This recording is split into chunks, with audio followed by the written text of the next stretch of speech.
الحمد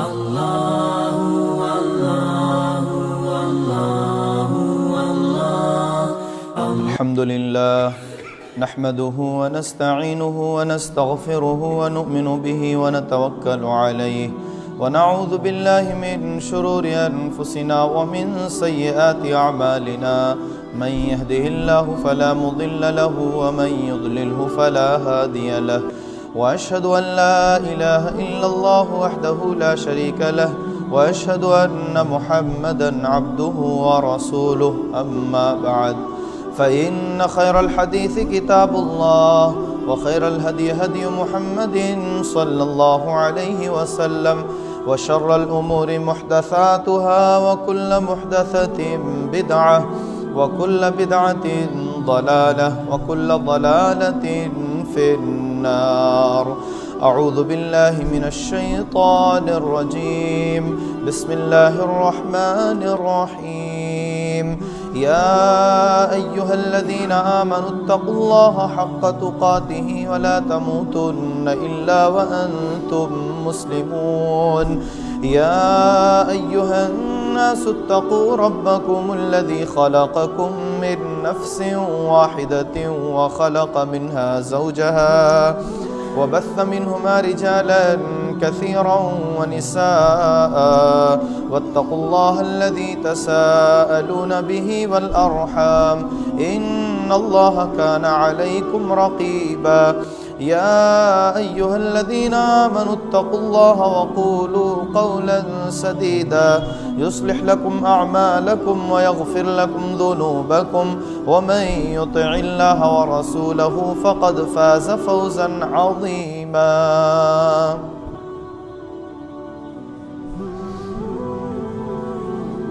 ہر قسم کی تعریف،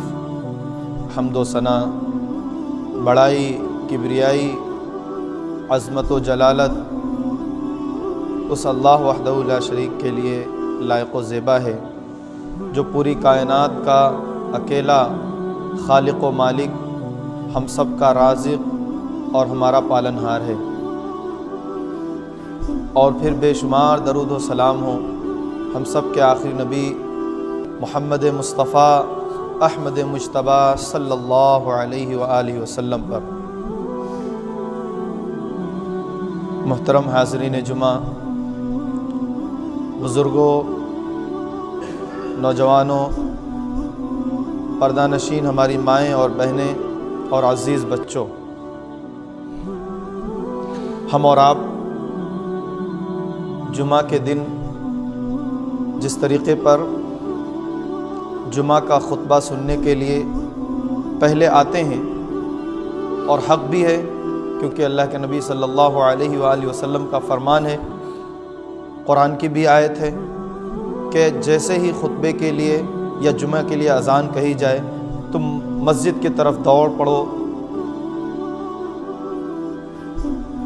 تو یہ جو کچھ بھی ہمارا آنا، خطبہ سننا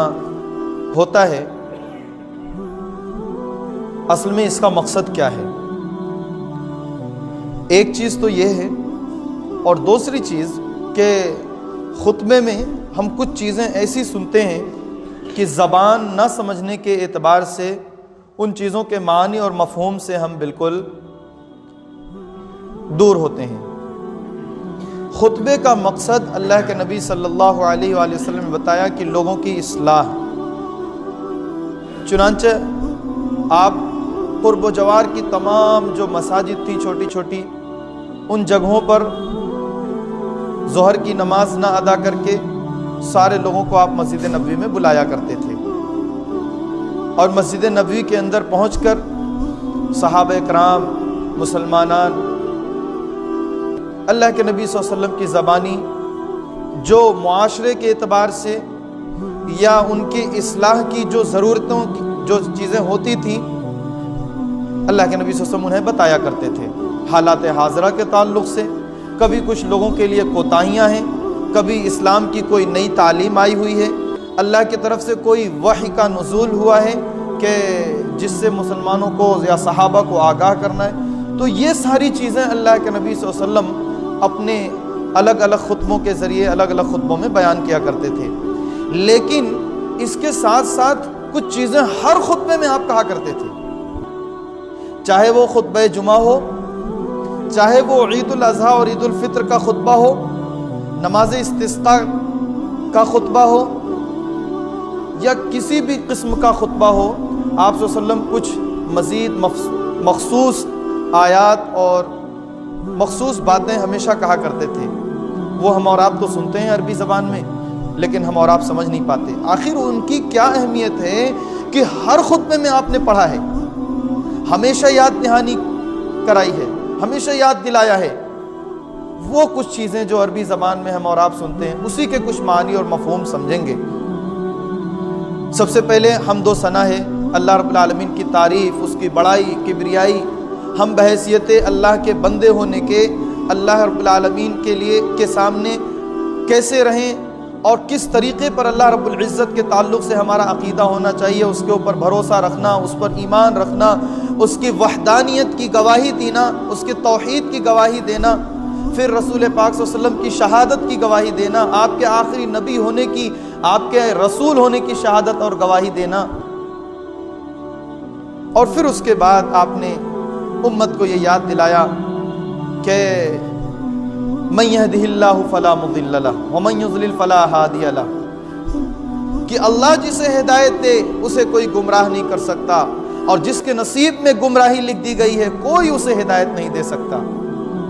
یہ حدیث گویا ہمیں اس بات کی طرف اشارہ کرتی ہے کہ ہمارے پاس علم کتنا ہی ہو جائے،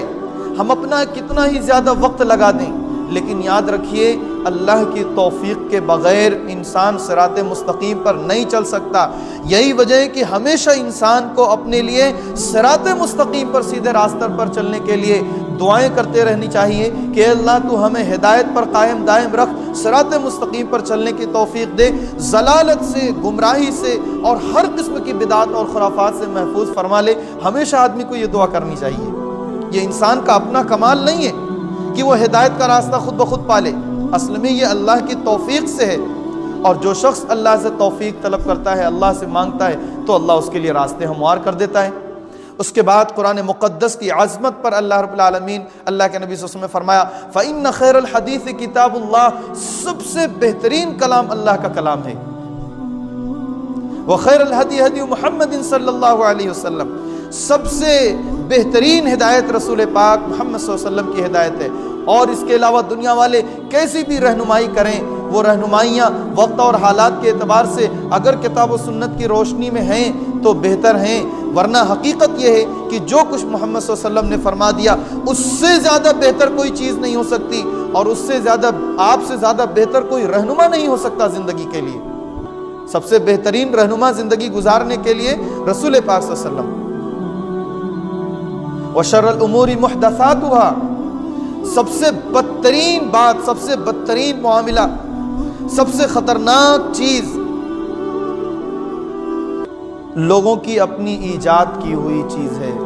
دین کے تعلق سے۔ کوئی چیز انسان اپنے طور پر بنا لے، یا کسی بڑے اہل علم کے ذریعے سے کوئی چیز آ جائے اور وہ دین سے اس کا تعلق نہ ہو اور اسے دین بتایا جائے، تو دنیا کی سب سے بدترین چیز ہے وہ جو دین نہیں ہے اور دین کے نام پر کیا جائے۔ وَشَرَّ الْأُمُورِ مُحْدَثَاتُهَا، اور اس کا نتیجہ کیا ہے؟ وَكُلَّ مُحْدَثَةٍ بِدْعَةٍ وَكُلَّ بِدْعَةٍ ضَلَالَةٍ وَكُلَّ ضَلَالَةٍ فِي النَّارِ۔ یہ ایجاد کی ہوئی چیزیں بدعت ہیں، اور بدعت گمراہی ہی ہے، بدعت گمراہی کی طرف لے جاتی ہے، اور گمراہی جہنم کے لیے راستہ پیدا کرتا ہے۔ وَكُلَّ ضَلَالَةٍ فِي النَّارِ، ہر قسم کی گمراہی جہنم میں لے جانے کا سبب بنتی ہے۔ آج ہم سے اور آپ سے،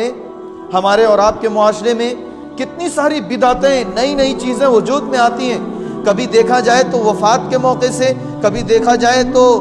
اپنے طور پر الگ الگ مہینوں میں ہم نے کچھ بدعتیں ایجاد کر رکھی ہیں، گڑھ رکھی ہیں، اور دین کے نام پر خوب اس کے پیچھے پیسے خرچ ہو رہے ہیں، وقت لگائے جا رہے ہیں، اور اس کے لیے نہ جانے کیا کیا اہتمام ہو رہے ہیں، اور وہ دنیا کی سب سے بدترین چیز ہے، جیسا کہ اللہ کے نبی صلی اللہ علیہ وسلم نے فرمایا اور ہم آپ سنتے ہیں۔ یہ وہ چیزیں ہیں کہ ہر خطبے میں اللہ کے نبی صلی اللہ علیہ وسلم نے صحابہ کو بتایا، اور اس بات کا حکم دیا کہ قیامت تک کے مصلحین، دعات، مبلغین، خطبہ، مقررین، جتنے بھی لوگ امت کی اصلاح کرنے والے لوگ ہیں، سارے کے سارے لوگ امت محمدیہ کو اس بات سے آگاہ کرتے رہیں۔ اور اس کے بعد 3 آیتیں اللہ کے نبی صلی اللہ علیہ وسلم نے پڑھی۔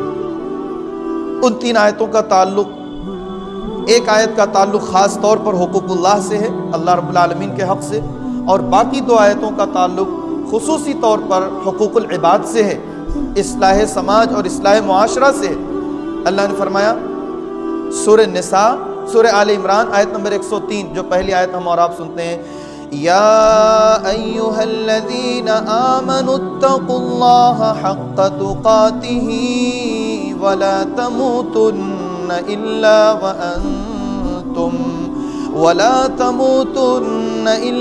وانتم مسلمون۔ اے ایمان والو، خطاب ہے ایمان والوں سے بطور خاص، ایمان والے ہو پھر بھی سنو، اتقوا اللہ حق تقاتہ، اللہ سے ایسے ڈرو جیسے اس سے ڈرنے کا حق ہے۔ ہم اپنے طور پر کسی بھی چیز کو قائم کر لیتے ہیں، کوئی بھی چیز اپنے طور پر سمجھ لیتے ہیں، نہیں، اللہ اور اس کے رسول کے جو احکامات آئے ہیں اسی کے روشنی میں ہم اور آپ اپنی زندگی گزاریں گے، تب تقویٰ کے معیار کو پہنچ سکیں گے، اور اللہ رب العالمین کا ڈر اور خوف ہمارے سامنے ہم اپنے دلوں میں پیدا کر سکیں گے۔ ڈر اور خوف صرف اس کا نام نہیں ہے کہ لوگوں کے سامنے ہم نے برائیوں سے اجتناب کر رکھا، لوگوں کے سامنے ہم نے اپنے آپ کو ہر قسم کی غلاظتوں اور خرابیوں سے بچا کر کے رکھا، بد اخلاقی اور بد کرداری سے اپنی حفاظت کر لی، پاک دامنی اختیار کی تو لوگوں کے سامنے اختیار کی ہے۔ یہ ساری کی ساری چیزیں لوگوں کے سامنے جو ہم نے صرف اختیار کر رکھی ہے، یہ اور اس کے علاوہ جو بھی چیزیں ہیں وہ ساری کی ساری خوبیاں تنہائی میں بھی ہونی چاہیے۔ یاد رکھیے کہ انسان لوگوں کے سامنے تو اپنے آپ کو بہت زیادہ کتاب و سنت کا پابند بنا لیتا ہے، لیکن انسان جب تنہائی میں ہو صرف اور صرف اللہ رب العزت کا اس کے اندر ڈر اور خوف ہو کہ جب وہ تنہائی میں ہے، بند کمرے کے اندر ہے، کوئی نہیں دیکھ رہا ہے، کوئی نہیں دیکھ رہا ہے، لیکن اس کے سامنے اس بات کا احساس ہے کہ اللہ رب العزت کی نگاہوں سے وہ اوجھل نہیں ہے، اس کے علم سے، اس کی صفت بصارت سے اور اس کے صفت سمع سے کہ ہم جو کچھ بول رہے ہیں وہ اللہ سن رہا ہے، جو ہم کر رہے ہیں اللہ اسے دیکھ رہا ہے، اور ان ساری چیزوں کا علم اللہ رب العزت کو ہے۔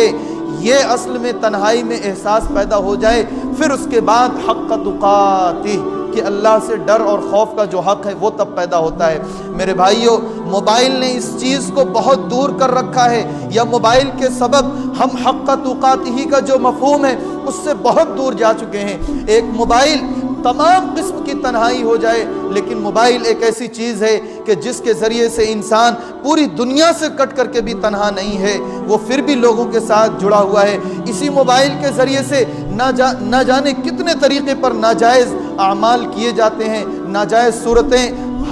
مختلف اعمال کی ناجائز صورتیں ہمارے سامنے آ چکی ہیں۔ آج ہمیں اور آپ کو ضرورت اس بات کی ہے کہ ہم اس کی خطرناکی کو سمجھتے ہوئے اس کے تعلق سے بڑی فکر مندی کے ساتھ یہ سمجھ سکیں کہ حق تقاتہ کا مفہوم کیسے ہم ادا کر سکیں گے اور کیسے وہ ہماری زندگی میں نافذ ہوگا۔ وَلَا تَمُوتُنَّ إِلَّا وَأَنْتُمْ مُسْلِمُونَ، اور یاد رکھو ایمان والو، تمہاری موت ہو تو اسلام پر ہو۔ اور اللہ کے نبی صلی اللہ علیہ وسلم نے فرمایا إِنَّمَا الْأَعْمَالُ بِالْخَوَاتِيمِ، تمہارے تمام تر اعمال تمہارے اخیر کے اوقات اور اخیر کے لمحات کے ساتھ جڑے ہوئے ہیں۔ ایک شخص ہے، درس قرآن کے اندر سورہ اعراف میں غالباً یا سورہ انفال میں یہ آیت کریمہ گزری تھی، ایک متقی ایسا شخص بڑی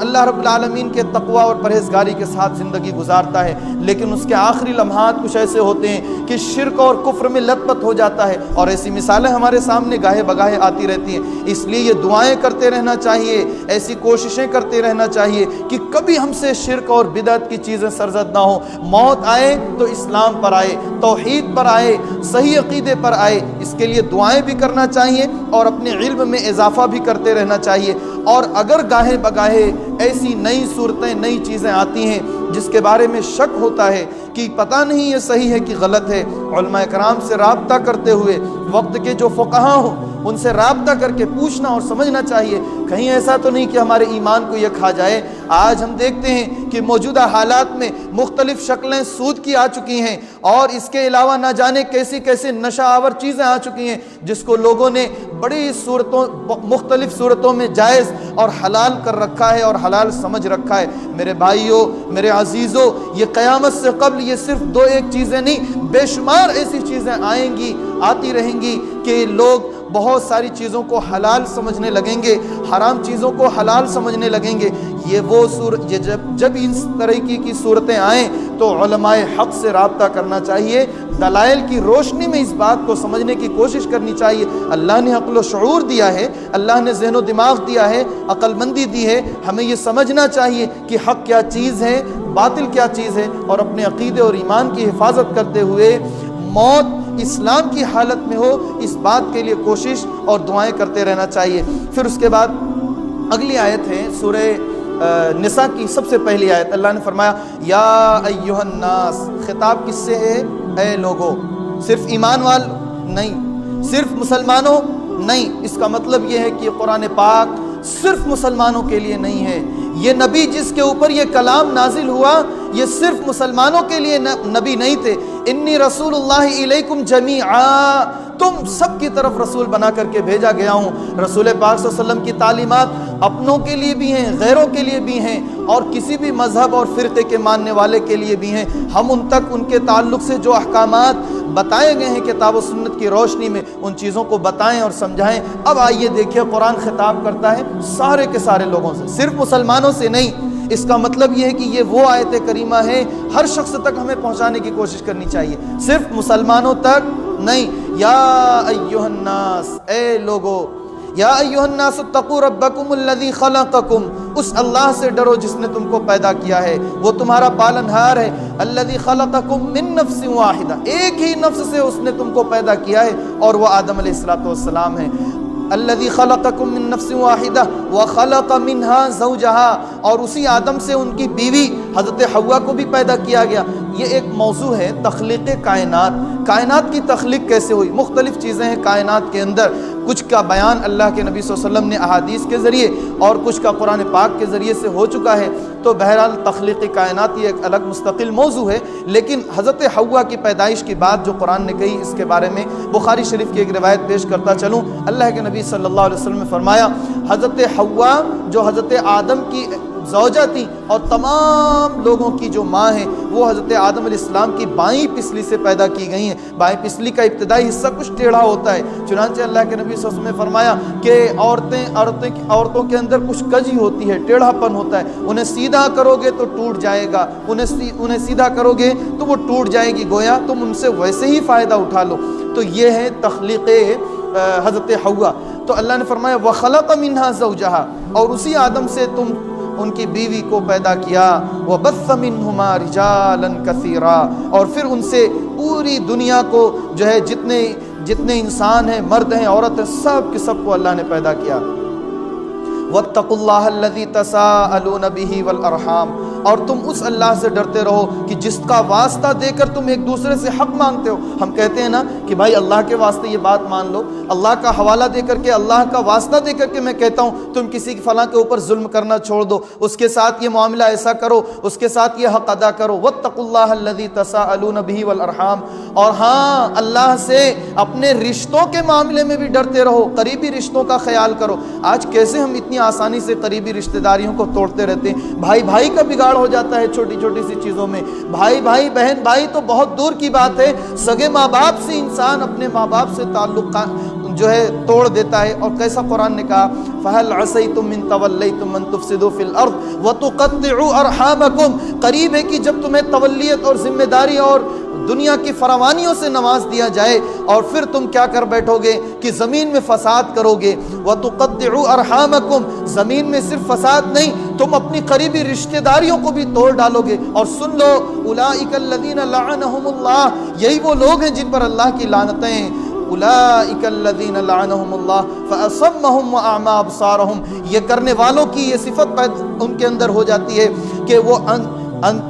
اندھے اور بہرے ہو جاتے ہیں، اور پھر اس کے بعد انہیں بتایا جائے، دکھایا جائے تو ان کو بات سمجھ میں نہیں آتی ہے۔ میرے بھائیوں، رشتوں کی کیا اہمیت ہے اس آیت کریمہ کے ذریعے سے سمجھو۔ واتقوا اللہ الذی تساءلون بہ والارحام ان اللہ کان علیکم رقیبا، بلا شبہ اللہ تمہارے اوپر، سارے کے سارے لوگوں کے اوپر اپنی نظر رکھے ہوئے۔ اس آیت سے ایک بات اور معلوم ہوئی ہے، وہ یہ ہے کہ یہ جو بتایا جا رہا ہے کہ تم تمام بنی نوع انسان، ایک باپ آدم، ایک ماں حضرت حوا کی اولاد ہو، تو سن لو تمہارے درمیان اونچ نیچ کا معاملہ نہیں ہونا چاہیے۔ کسی بھی ذات برادری کو لے کر کے، انسان کے رنگ و نسل کی بنیاد پر، علاقائیت کی بنیاد پر، یا قبیلے اور خاندان کی بنیاد پر کسی بھی قسم کا تمہارے درمیان اونچ نیچ نہیں ہونا چاہیے۔ بحیثیت انسان سارے کے سارے لوگ اللہ رب العالمین کے بندے ہیں، اور اسی چیز کو اللہ کے نبی صلی اللہ علیہ وسلم نے اپنے آخری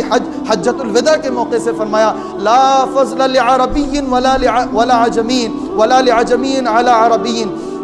کہ کسی عربی کو کسی عجمی پر کوئی فضیلت نہیں حاصل ہے، کسی عجمی کو کسی عربی پر فضیلت نہیں حاصل ہے۔ اور سن لو کہ ولا لأحمر علی اسود ولا لأسود علی احمر، کالے کو گورے پر، گورے کو کالے پر کوئی فضیلت نہیں حاصل ہے۔ اگر کسی کو کسی پر فضیلت حاصل ہے اللہ کے نزدیک تو وہ صرف اور صرف تقوی کی بنیاد پر ہے۔ کون کتنا متقی ہے، کون اللہ کے نزدیک کتنا، کون اللہ کا کس قدر جو ہے فرما بردار بندہ ہے، اس بنیاد پر اللہ رب العالمین کے نزدیک وہ فضیلت والا اور مرتبے والا ہے۔ میرے بھائیوں، میرے عزیزوں، اگر اس آیت کریمہ کا معنی اور مفہوم ہم باقاعدہ طور پر لوگوں کے سامنے بیان کر دیں تو یہ جو ہم کبھی کبھی دیکھتے ہیں کالے اور گورے کی بنیاد پر جو پروٹیسٹ ہوتے رہتے ہیں کہ لوگوں کے اوپر مظالم ڈھائے جا رہے ہیں، کبھی علاقائیت کی بنیاد پر مظالم ڈھائے جا رہے ہیں، اور کبھی دین و مذہب کی بنیاد پر ظلم و ستم ڈھایا جا رہا ہے، یہ ساری کی ساری چیزیں ختم ہو جائیں گی۔ صرف بتانے کی ضرورت ہے۔ کیوں اللہ نے کہا یا ایھا الناس، اے لوگو، گویا کہ دنیا کے کسی بھی مذہب کا، کسی بھی قوم کا، کسی بھی علاقے کا رہنے والا ہے، ہر ایک کو یہ بات جان لینی چاہیے کہ اس کی پیدائش کی ابتدا ایک ماں باپ سے ہے۔ دنیا کے سارے انسان ایک ماں باپ سے ہیں، لہٰذا کسی کو کسی چیز کے تعلق سے اونچ نیچ نہیں کیا جائے گا۔ اور اس کے ساتھ ساتھ یہ بھی ہے کہ اسلام نے مذہب کو بھی بنیاد بنا کر کے یہ چیز کہی کہ نہیں کسی کے اوپر جبر کر سکتے، کسی کے اوپر ظلم نہیں کر سکتے، زبردستی کسی کو کسی کے دین میں نہیں داخل کیا جا سکتا ہے۔ ہر ایک شخص کو جو پیدا ہوا ہے اس کو یہاں پر زندگی گزارنے کا حق حاصل ہے۔ ہاں یہ ضرور ہے کہ اس تک دین کی، اسلام کی صحیح باتیں، توحید کی باتیں پہنچائی جائیں، لا اکراہ فی الدین، لیکن کوئی زبردستی نہ کی جائے۔ یہ دین کے وہ اصول اور ضابطے ہیں کہ ہر خطبے کے اندر اللہ کے نبی صلی اللہ علیہ وسلم نے لوگوں کے سامنے عیاں کیا ہے، ظاہر کیا ہے، اور امت کے ہر فرد کو یہ جاننا چاہیے۔ اور اس کے بعد اللہ رب العالمین نے سورہ احزاب کے اندر فرمایا، یا ایھا الذین آمنوا اتقوا اللہ وقولوا قولا سدیدا، اے ایمان والو اللہ سے ڈرتے رہو، وقولوا قولا سدیدا، بات بالکل صحیح کہو، ٹھیک ٹھاک کہو، ادھر کی ادھر ملا کر کے نہیں، میں ایسے اور ایسے کر دوں گا اور ویسے کر دوں گا اور یہ ہے اور ایسا ہے ویسا ہے، نہیں، بات بالکل کلیئر۔ ایک بار جو بات ہو وہ ہمیشہ اس پر قائم و دائم رہو، اور جو بات تم کہو تو اس میں کسی قسم کی ملاوٹ اور کجی نہیں ہونی چاہیے، بات بالکل صاف ستھری ہونی چاہیے، سامنے والے کو پتا چلے کہ 2 اور 2 مل کر کے 4 ہوتے ہیں، اب اس کو گھمانا پھرانا یہ ساری چیزوں سے منع کیا گیا ہے۔ اور اس کا نتیجہ کیسا بتایا گیا، یا ایھا الذین آمنوا اتقوا اللہ وقولوا قولا سدیدا یصلح لکم اعمالکم، اگر تم ایسا کر لو کہ بات بالکل صاف ستھری کرو تو تمہارے اعمال درست ہو جائیں گے، یہ کام تمہارے عملوں کو درست کر دے گا۔ گویا کہ باقی آگے جو کچھ تم معاملہ کرنا چاہو گے تو صحیح گفتگو کرنے کی بنیاد پر سارے معاملات صحیح ہوں گے۔ وَيَغْفِرْ لَكُمْ ذُنُوبَكُمْ، تمہارے گناہ بخش دیے جائیں گے۔ وَمَن يُطِعِ اللَّهَ وَرَسُولَهُ فَقَدْ فَازَ فَوْزًا عَظِيمًا، اور اللہ اور اس کے رسول کی جو اطاعت کرتا ہے حقیقت میں وہ بڑی کامیابی پاتا ہے۔ آج ہمیں اور آپ کو بڑی